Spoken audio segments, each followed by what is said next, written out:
So this is officially my first episode of the name that I've come up with. It's called Mixed. Well, Luke had a bit of an influence as well. We've been talking about it. So my name's Vinny, and I thought I'd just talk a bit about how this whole thing came around. Me and Luke. So that's Luke. How's it Uh, going? so me and Luke was speaking. What was it about now?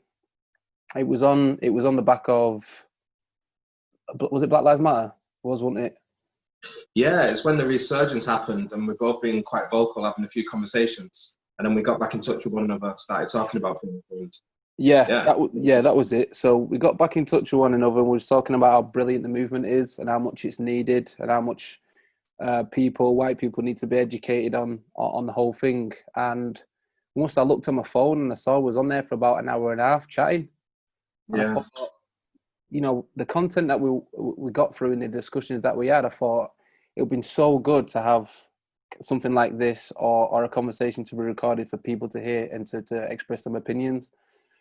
So, and then on the top of that, I actually thought it'd be a good idea for certain subjects that we don't really talk about or doesn't really come up. And I think with the Black Lives Matter movement, it was a really good concept. So I kind of come up with this idea to talk about taboo subjects, and this one today is on being mixed race, and this is an individual's journey. So it's going to be your journey that we're going to be talking about, and obviously mine as well. And it'd be great to get some stories from you to know kind of a bit about you, and I suppose your journey from where you are to where you was to where you are now. So I think the way we know each other, just for content, like I've known.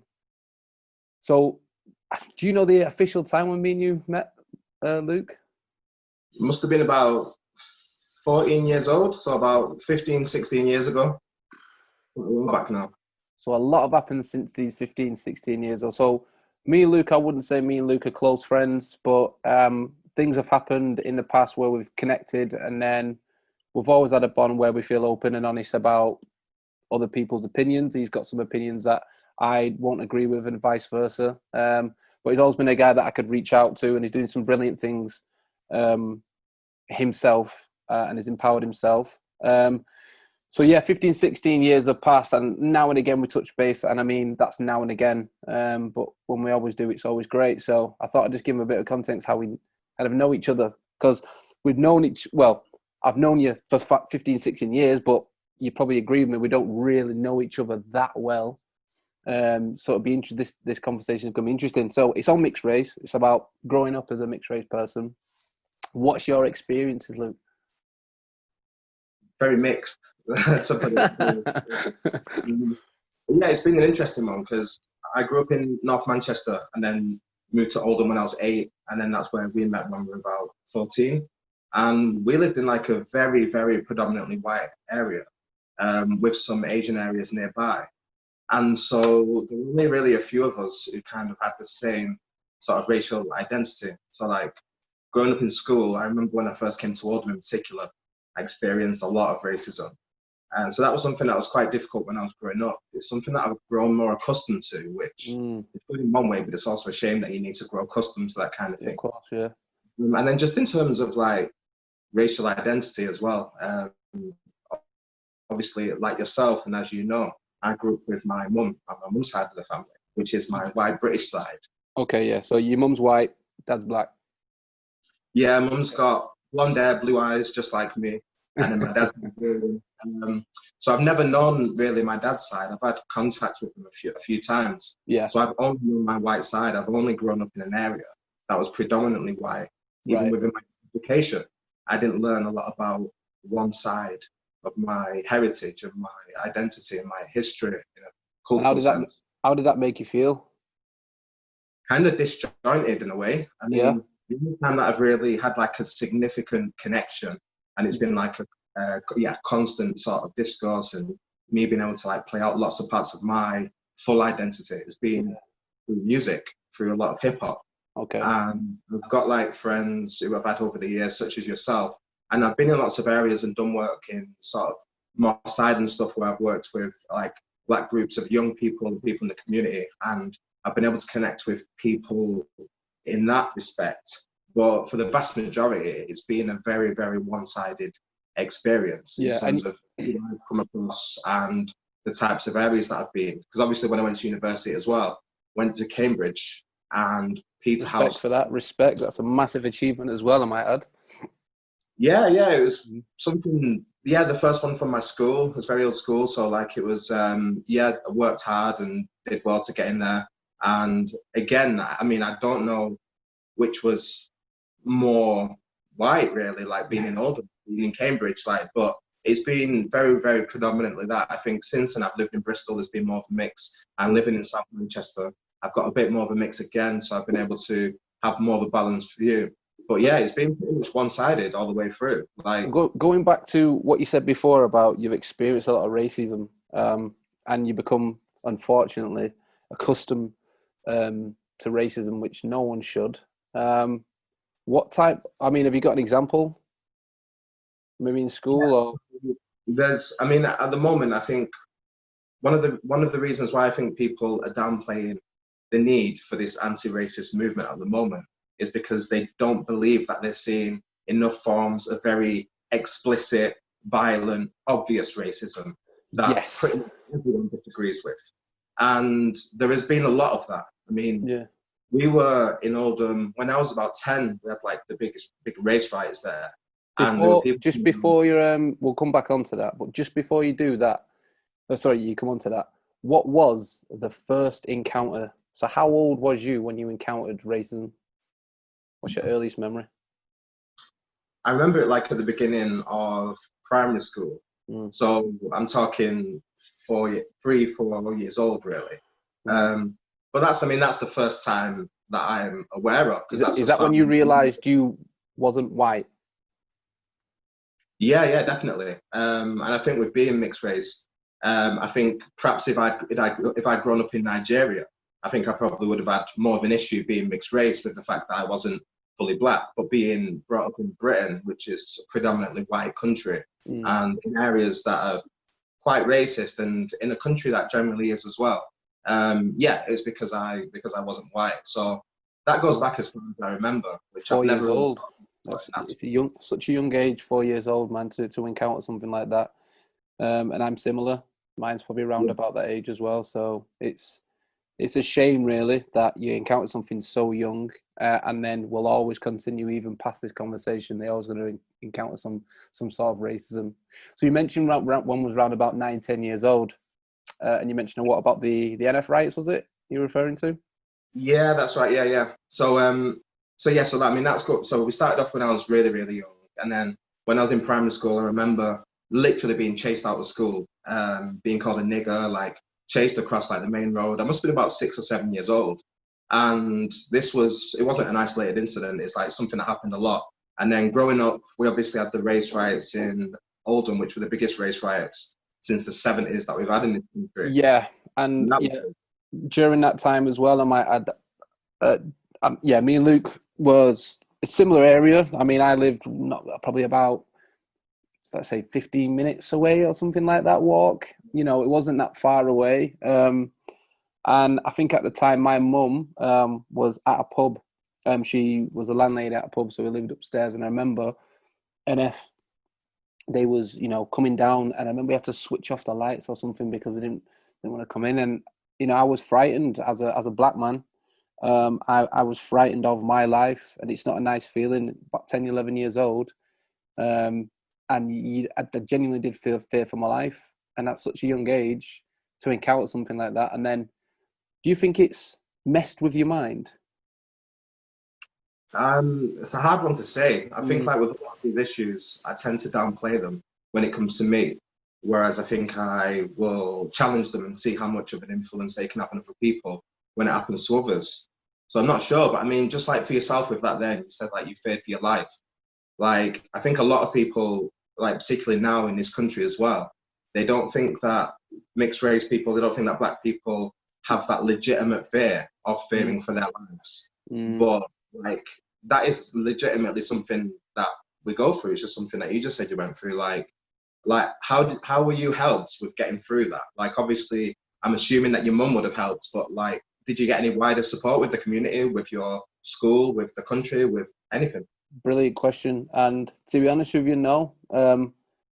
I was quite, in terms of black culture, about knowing about black culture. My mum tried her best, to tell me about black culture and say go out there and research. And essentially, it was as I'm getting older, the friends that I encounter with and their family and all that sort of stuff. I was quite fortunate enough to have black culture around me. Have black people around me, and that I think it's important, but probably something that we'll come on to later on is the whole mixed race and what you associate yourself with, which is a bit of a weird concept as well. But that particular time, I mean, it was just one of those things. As mad as it sounds, is it's happened now. Get over it.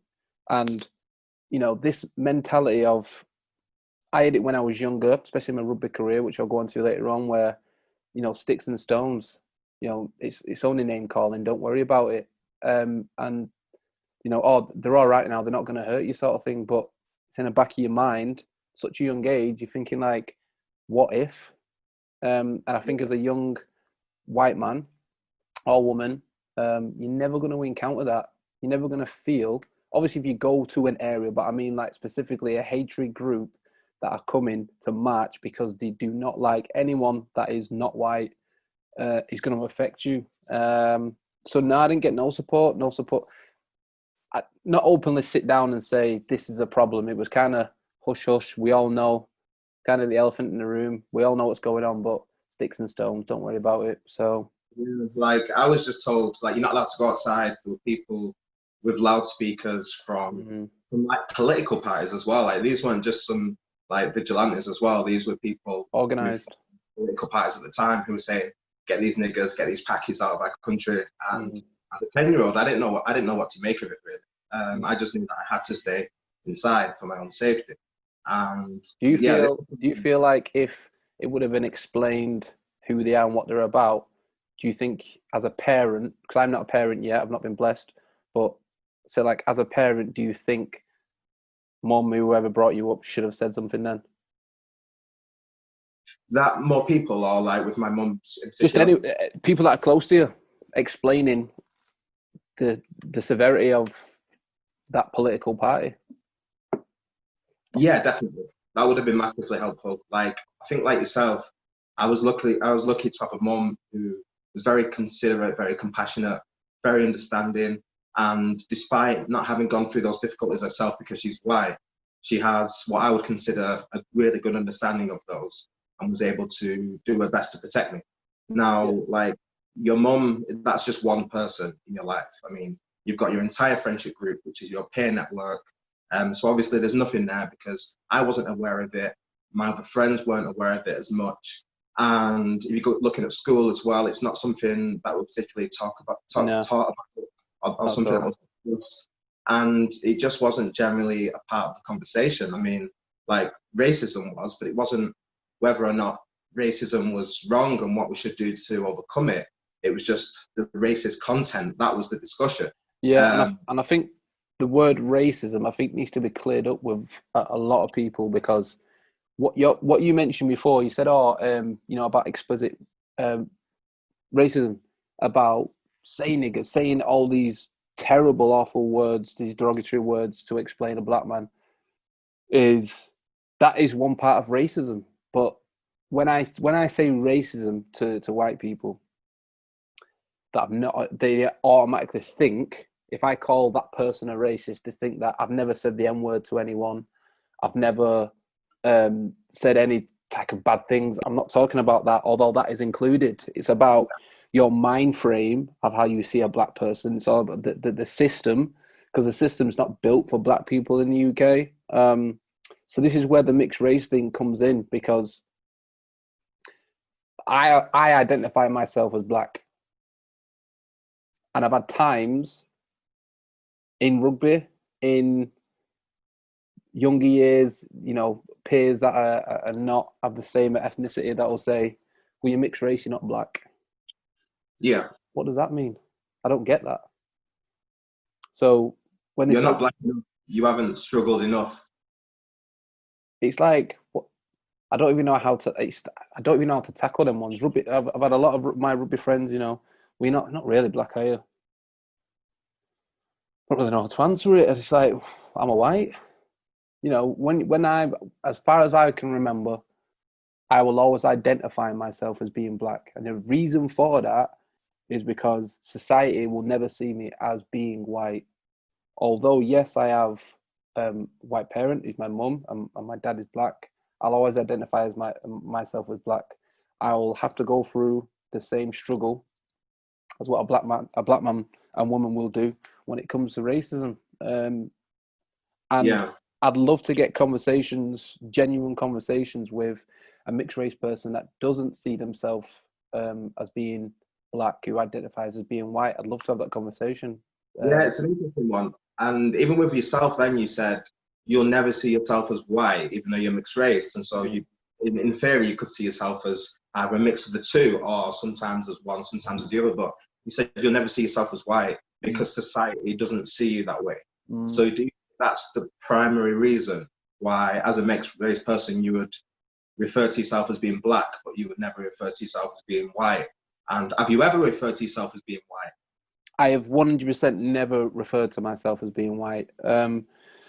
Yeah, I suppose that is a factor. You know, you are your product of your own environment, aren't you? Yeah. I'm going off. If we're just going off visually, what you'll see, how you describe what a black man looks like, all that sort of stuff. I am a black man, mixed race heritage. I understand that, and I completely understand that. But no one will ever see me as a white man, ever. So for me, like I know, I think as a mixed race person, when you're younger, and maybe even when you're older, you have like an identity crisis of being too white or being too black. Yeah. And as a mixed race person, what I felt is you can be mixed up in this mad little concept of how to act black. Have Yeah, to and act black. with different groups. Yeah, got to act white around certain people. You know, I feel most comfortable when I'm with my closest friends. And if I'm going with my closest friends in terms of their ethnicity, my closest friends are mixed race or black. Now, I feel the most closest to them in terms of slang, what I say, in terms of how I am, I feel most comfortable. I'm not saying I don't feel comfortable around other friends, because absolutely I do, but the most comfortable I do. So when them two friends meet up and I will act a certain way with my closest friends, I've had some of my, let's say, for example, my rugby friends, why do you act differently when you're with the black lads? You know, and it's, you're not a real black, you mixed race. It's like, I don't even really know how to, how to answer that. Do you know what I So mean? first Like, of all, would you say that you do act differently if you're with a group of friends who are white and a group of friends who are black? it's not as cutthroat as that. Because it depends. It's not just a white and black person, and we're going to act differently. It's how that person is. So, like I said, I'll only act my true self around the closest people. If you see a Yeah. difference, I suppose there is a difference. You do conduct yourself, first of all, you conduct yourself differently anyway, regardless of where you go. At work Vinny versus home Vinny is going to be different because you need to conduct yourself differently. If I am a professional, being a professional at rugby versus being in school or something like that, you're going to have differences. So I do act different, I would say, but it's how I feel comfortable. Yeah. Yeah, it's a weird thing. I mean, when I what I found when I was younger, you had I don't know, like the style, like style itself. Like there's a black style and there's a white style. So as a mixed race person, where do you fit in then? Like, so if you dress like them times, like say, like if we're talking about the early 2000s, I mean everything was baggy. Do you know what I mean? So Yeah. if you're having, and then we saw like all the American style. Do you know what I mean? So it was a lot of American stuff that got brought over here with certain brands and stuff. So everything was baggy. Then you had the UK, like a academics tracksuit and all that sort of stuff. But it's like if you dressed a certain way, you'd be acting white. And when you're younger, right? If you spoke really polite and clear, you were white. Like Yeah, yeah. like a black person can't speak clear and concise. Like it's mad. It's such a so. And then it's just like you have to feel comfortable within yourself. And I think for mixed race people, obviously other races as well, but specifically mixed race people, because this is a subject, it can take a lot of time, or depending on who you're with and your parents and all that sort of stuff, they can heavily influence you.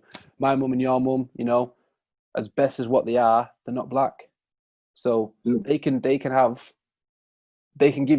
you with everything, all the knowledge and not all the stuff to educate you, brilliant.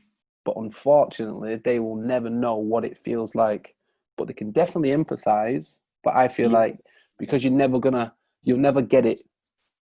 Do you know what I mean? You'll never get it because you're not black. You can empathize about your mum and how she supported you. Like, I was speaking to my mum about this recently, actually, because I was very open with her about like how I felt recently. Like, since the Black Lives Matter movement has had this resurgence, like in the last month, it's had quite a big impact on me. Like, in an identity sense, like in like an activism sense, in like a social change sense, like been on that for quite a bit anyway. Although I have stepped that game up a little bit recently, but in terms of my own like identity, there's been quite a big change. And I was speaking to my mum about this, and I already knew this, but when I was younger, my mum would try to introduce me to certain aspects of my Black history, my Black culture, my Black identity. And when I was younger, I actually rejected a lot of that. Why is that? I didn't think about it. I feel like there could be a couple of things. I think one of them is my association with that side of my family was predominantly through my dad. And I think I had like rejection and abandonment issues at the time, and general association. So I didn't want anything to do with that at a certain point in my life. So I think that's part of it. And then I think another part of it might just be this, with what I grew up like, about like social conformity and belonging, and being around predominantly white people in a white culture and perhaps wanting to fit in. Like, the first answer is the one that comes to mind, and that's the one that I think is the strongest. But I think the second one definitely plays its part as well, because we're social animals, and we're literally born to fit in and to belong. Like, these are some of our core needs. And I think, particularly when I was younger, I think that I would have had phases where I rejected certain aspects and didn't want to know about that because of the association of some people in my life. But maybe just generally because I wanted to fit in more. Like, since this has all come up again recently, something that I've done is been, how do I explain it? It's been like, I felt like, you said you feel comfortable expressing your authentic self with the people closest to you. Like, the same's true with me. And I feel like there's certain aspects of my identity which are related to the Black side of me, which I've been more comfortable sharing, not just with the people that I'm closest with, but with people more generally. And that's been a big change that I found in the past month, something that I found that's good really great. It's been incredible. And it's mad that it's brilliant. And I said this before, I've never seen a movement like it. I think it's absolutely brilliant what I love seeing, I know we spoke about it before, but what I love seeing is you have white people checking white people on what they've said. Because coming from a black man, like you said, the earliest age was probably 4 years old from yours. You're what, 30 now? I'm 30 years old now. And post this conversation, we'll probably get some sort of racism in our life, which is an unfortunate thing to say, but it's true. So for white people to check white people on what they've said, I think is needed, and I think it's brilliant. Because coming from my mouth, it's something that I've encountered all the time, so I think it's brilliant, and it makes it, and myself, by the way, in this, it makes you check yourself. It makes you think of your past, and I suppose this is why we picked up the phone and had a chat, because it makes you think about, am I doing enough?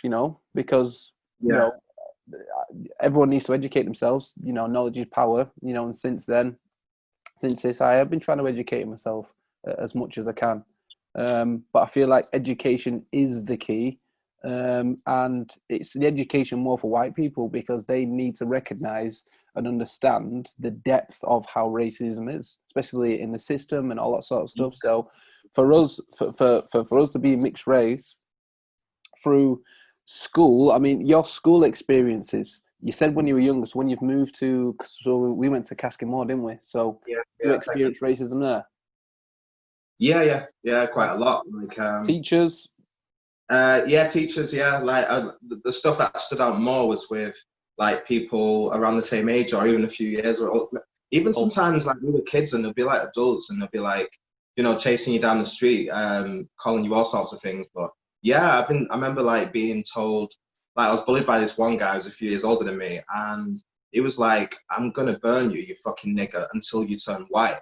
Like, and these weren't like some isolated, you know, scenarios. And as well, I know that they weren't specific to me. Like I know that a lot of people had similar stuff to that. But yeah, one thing that you kind of touched on before, which I think is really important, is when we're talking about racism, like what I said then might be a little bit shocking or whatever. It might be those kind of things which are more difficult to handle, more difficult to stomach when it's just one situation. But those forms of racism, they're the minority forms that I've had in terms of like the prevalence. The vast majority of racism that you get is part of what we are talking about when we're talking about systemic racism, when we're talking about the conscious and unconscious biases that people have. Like we all have these. Yeah, you know the word unconscious bias, and my girlfriend said it as well, and it's so true. Unconscious bias is a posh word for racism. Yeah, in that form, like that's definitely one type that we have. Yeah, and it's a nice way of doing it, and it's interesting because you can do unconscious bias tests and stuff like that. Interestingly enough, and that just speak on that front because I think that people at times like these, when we're made aware of it, like for me, if people are that ignorant that they've never come across these issues before, there isn't that much that can be done. And that's why education is key. But when people have at least some awareness, like conscious action, inaction, is an act itself. So when you're aware of these issues, if you're aware that they exist and you're happy for them to just continue, you've taken your stance with them. So like, I want to always take as much responsibility as I can. Like I've been unconsciously racist myself in the past. I remember walking down the street this was only like a few years ago as well, when I was living in Russia, and it was shortly after Boris Johnson had talked about women wearing the burqa, saying that they look like letterboxes. Wow. And I was walking down the street and there was like an Asian woman walking past me. And I didn't shout this out, but in my head, I just shouted out letterbox in my head.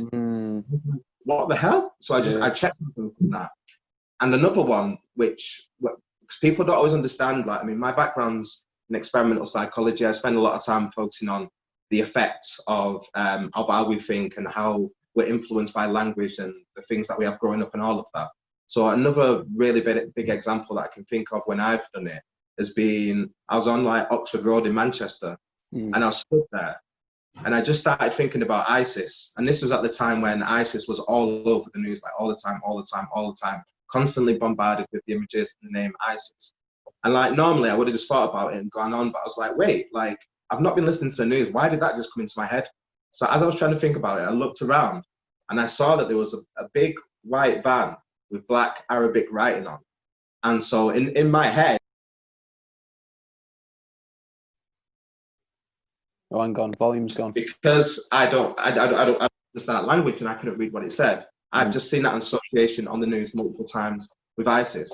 So when we're talking about like these unconscious biases, like we all do them. So it's time to start 100%. 100%.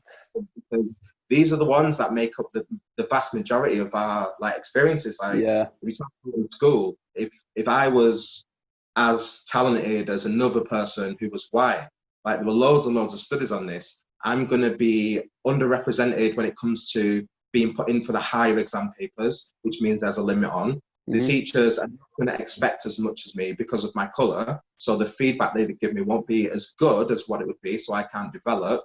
I'm not going to be put on like gifted programs. I'm going to be more likely to get excluded. If I do the same sort of thing and I get excluded, it's going to be for longer.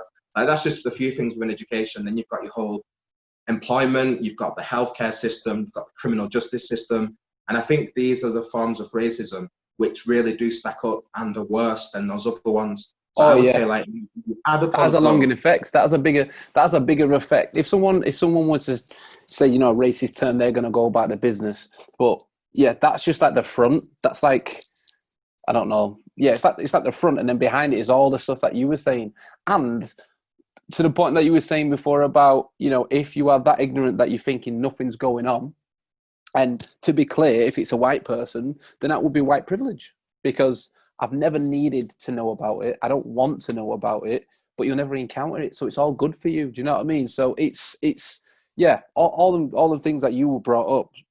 So you know, you mentioned about them things in school, in education, about going on gifted programs or anything like that. Did you feel that you got stopped? Because I mean, academically, you know, you're brilliant. You meant to go to Cambridge. You did really well in your grades. I can't say the same for myself. But during that time in secondary school, you know, did you feel like you got held back because of your colour of your skin?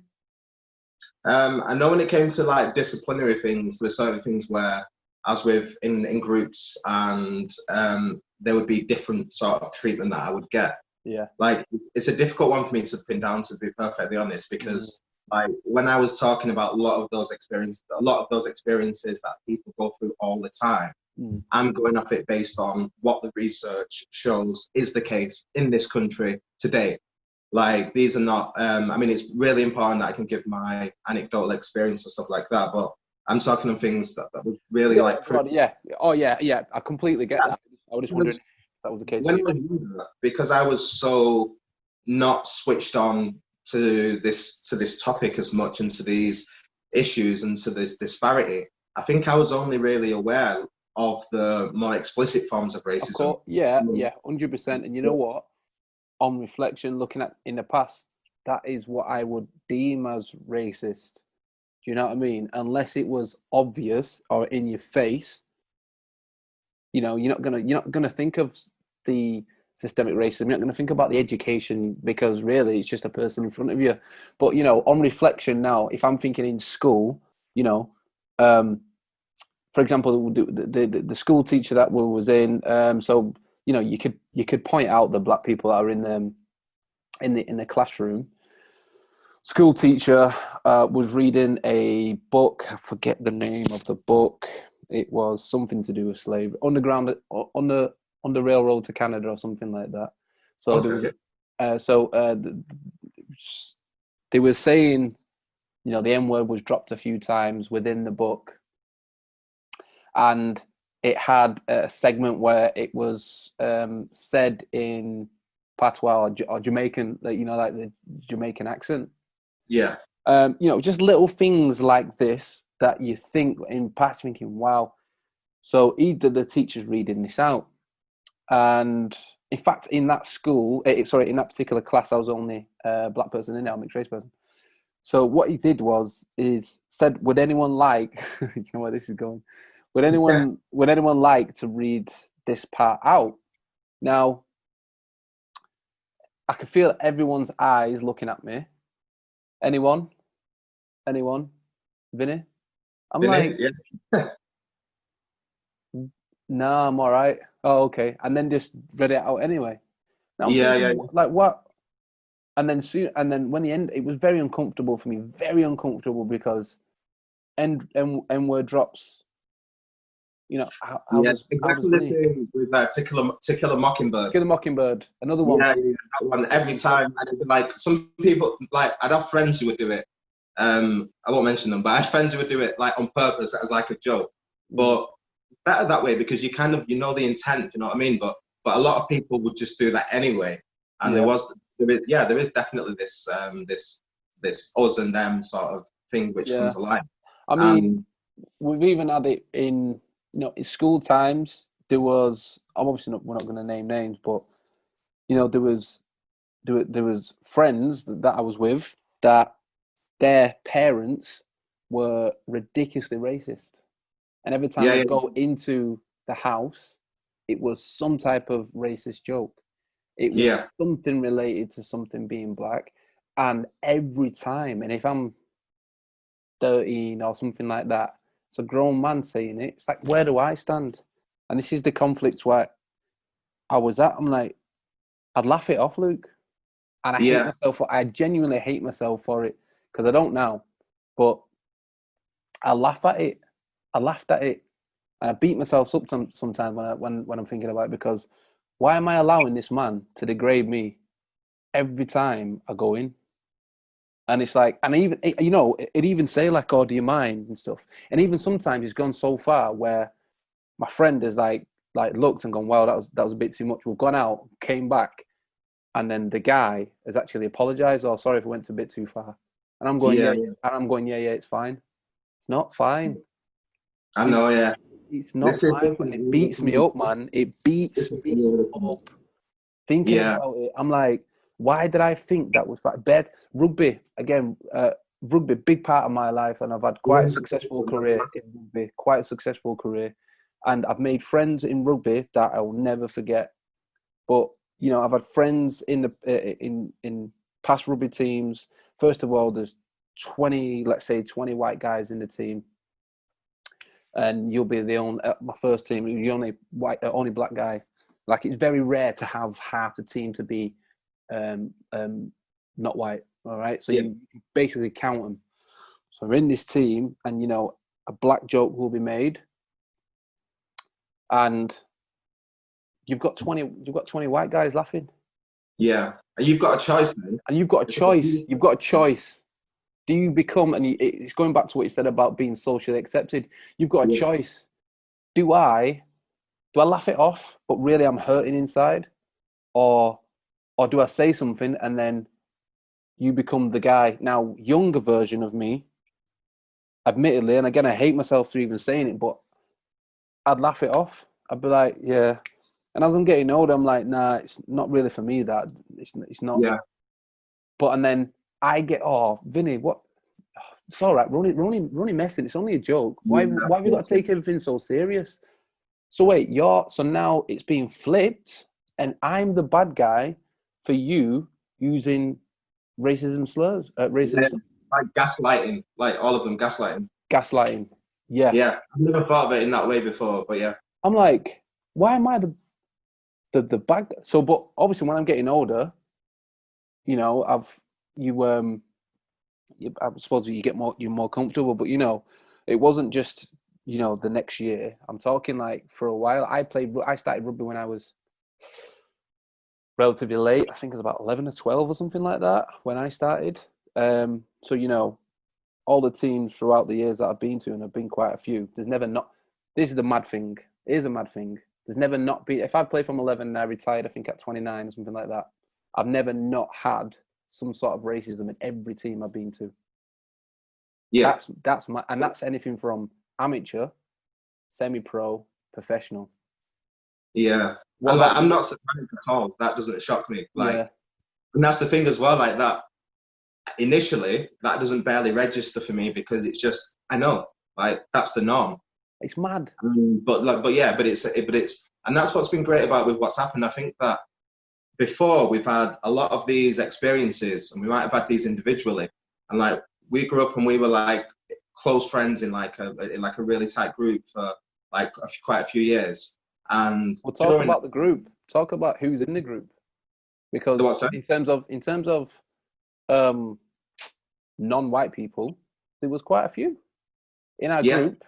There was, I'm not going to name names, but we had mixed race in terms of Asian and white. We had yeah, black. We had black and white, fully white, fully white, fully Asian. fully Asian. So Yeah, we had a diverse group. yeah, yeah, we did. Like for Lambside Hollins, like we took it all up. We did. We made But the full demographic. even within that group though, like that's an interesting one. Like, and I think it's been the same with a lot of groups, especially when I was younger, because I just think there was less awareness of these issues, Yeah. and I just think that it was more normalized to just act in the kind of ways that you described, with like your rugby group and stuff like that. Mm. But yeah, so like, what do you think? What's changed for you where you've started to, I guess, be more assertive and stand up to these forms of racism when it's being yourself? Like, obviously your age, but what is it that's come with the age and experience that sort of changed your outlook on that and your acting? You know what? Age and experience is obviously a thing, but it's mad actually. It's a great question because rugby.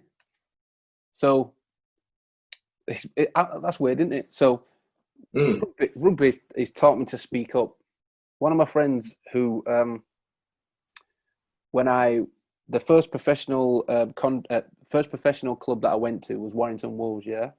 Now, when I went there, there were a guy from Oldham who we used to travel with. Right.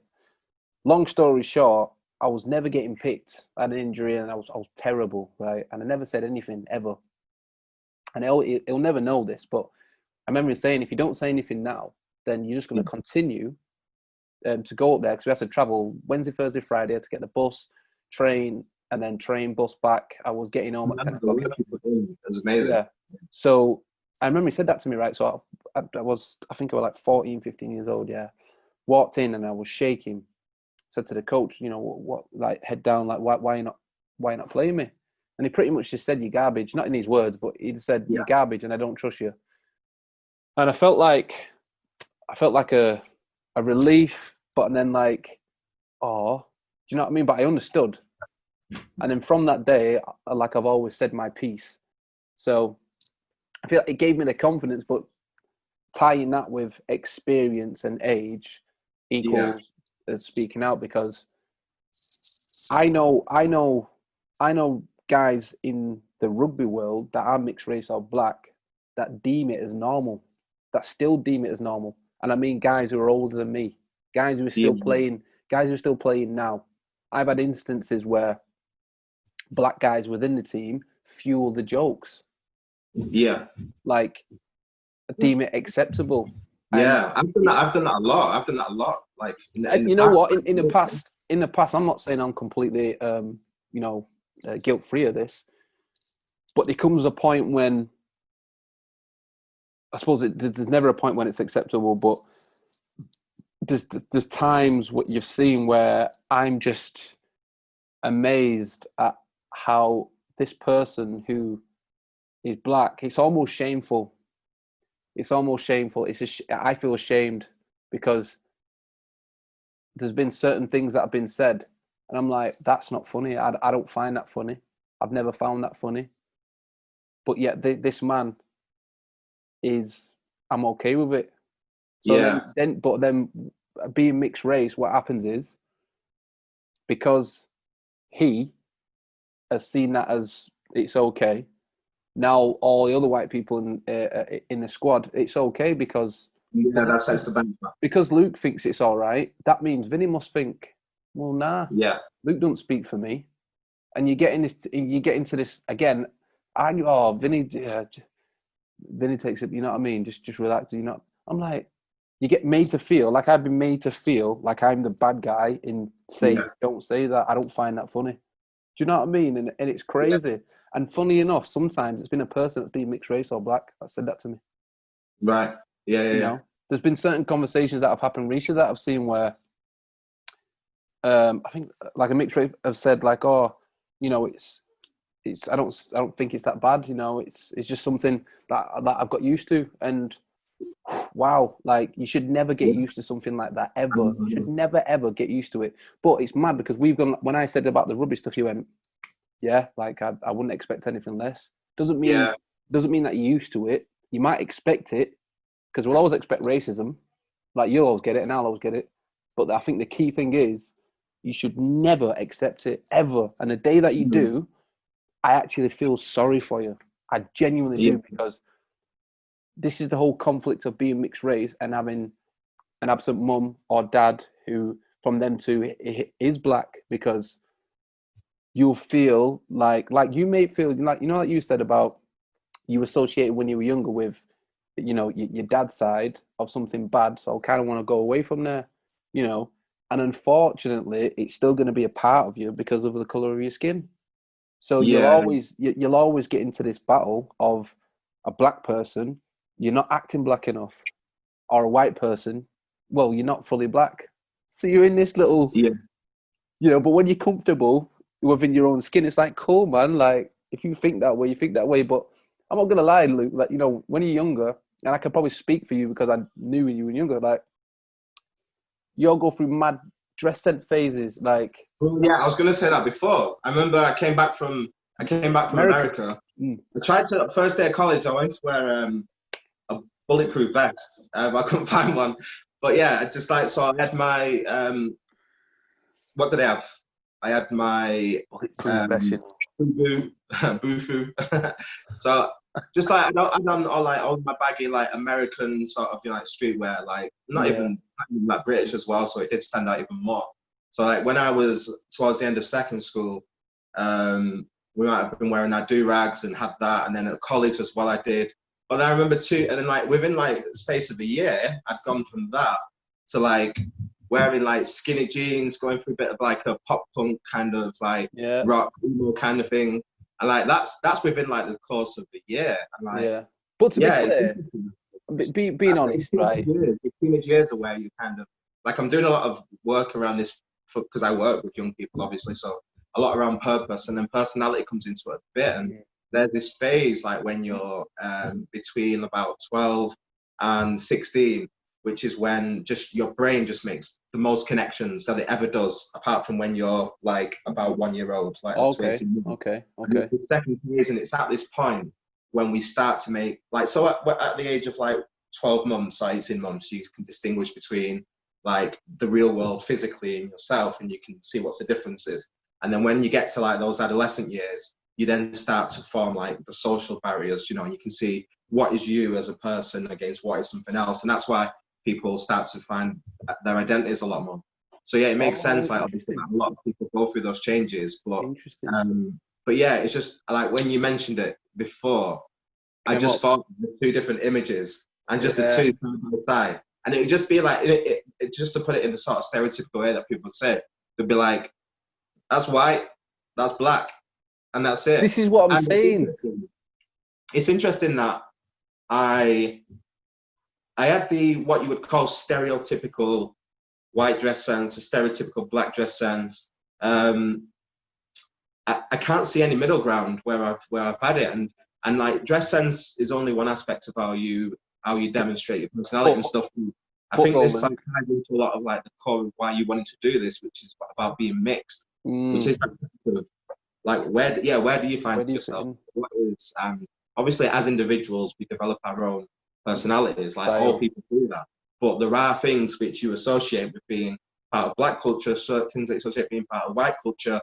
And I've been able to kind of like gravitate towards some of those, whether it's with the way that I dress and music that I listen to, with the people that I'm around. But there's not been as much as that in the middle. And I think even with the mixed race people that I've known as well, thinking about it, there's not been that cohesive like family structure as well. So I've not been able to see the model of, say, for example, a white and black parent and family coming together that much. I've seen that a bit with like my stepdad and my mum for a few years, but again with the mixed race friends that I had growing up when we were kind of friends and stuff, didn't have that.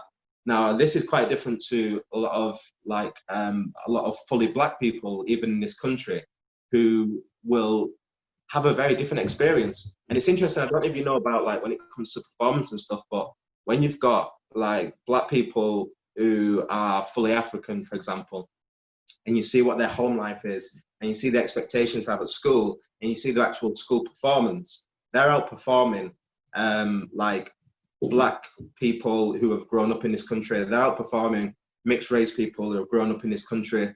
And so it's really an interesting one when you've been brought up for your entire life in one country and you've had such a disjointed and sort of broken kind of experience. Like, what's something like? How would you summarize that? And has there been anything that's kind of held it together other than yourself, like as a person? Yeah, man. I mean, sport for me has been everything. Like I've never not known sport. Like I've always loved sport when I was younger. It's interesting when you said the ages between, was it 12 and 16? Yeah. Them years there were life changing for me. Like, and I mean, I don't say that word lightly when I say life, because my life would have been a lot different if I wouldn't have made the choices what I would have made. During school, you know, the stuff that you go through, the things that you encounter, girls that you're with, everything that you do in mold you, don't it? But it gets to a certain point at the end of school where it's like, what is next?